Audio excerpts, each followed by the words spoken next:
this is not just a story. It's a mirror, a tale about a lost boy, a mysterious valley, and the moment his silence became the voice the world needed. If you feel unheard, unseen, or uncertain, stay till the end. Once upon a time, near the edge of a forgotten valley, lived a boy named Talon.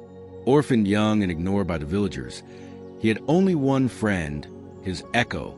Every evening, he would shout into the vast valley and hear his own voice return. It was the only time he felt someone was listening. But one night, the echo whispered back something new, not his words, something else.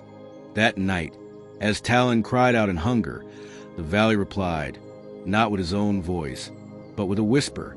Find the voice of the mountain. There lies the answer to your pain. Shaken but intrigued, Talon left his hut at dawn and began a journey toward the great mountain beyond the valley.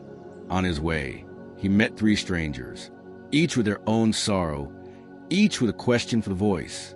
Stranger 1, a blind sculptor, carving statues in a temple cave. If you reach the voice, ask why my statues never come to life. I sculpt with love, but they remain stone. Stranger 2, a tree that cried every night under moonlight. If you see the voice, ask why the bird I wait for never returns. I bloom once a year just for him. Stranger 3, a bridge that no one dared cross. If you meet the voice, ask why people fear me. I lead to treasure, yet I rot in loneliness. Each offered help in return for the boy's promise to ask their question.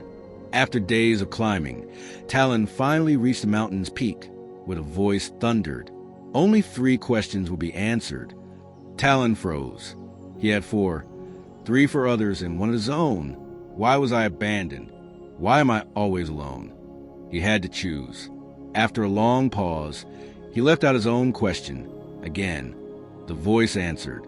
The sculptor's statues remained still because he never sculpted his own reflection. Until he accepts himself, his art won't breathe. The bird the tree waits for died long ago, but her yearly bloom gives lost travelers hope. Her waiting is not in vain. The bridge is feared not because it is broken, but because people fear it is unreal. Only those with courage can cross. Talon nodded in silence. He turned to leave, still unsure of his own purpose. But then, the voice whispered again, because you gave up your voice for others, you have found your own. As Talon descended, the world had changed. The sculptor, upon hearing the answer, carved himself with love, and the statues began to hum with life. The tree shed its tears one final time, knowing she had given purpose to others. A brave child crossed the bridge and found treasure waiting. When Talon returned home, the echoes in the valley no longer repeated his voice. They spoke through him. He had become the new voice of the mountain. Now people from all over shouted into the valley. Why am I not enough? Why does no one love me? Why do I feel stuck? And Talon, who once had none of the answers, now had them all. Not from books, but from sacrifice, from walking, from choosing others. And here's the truth for you. Sometimes the answers we chase come only when we help someone else find theirs. So if you feel lost, unseen, or unheard, try this. Be someone's answer. Help one person. Say one kind thing. Offer one small act of love. Because when you give your voice to others, the world starts to echo back your purpose. Now it's your turn. Have you ever given up something for someone else? Or helped someone when you needed help yourself? Share your story in the comments. You never know. Your words might become someone's echo of hope today.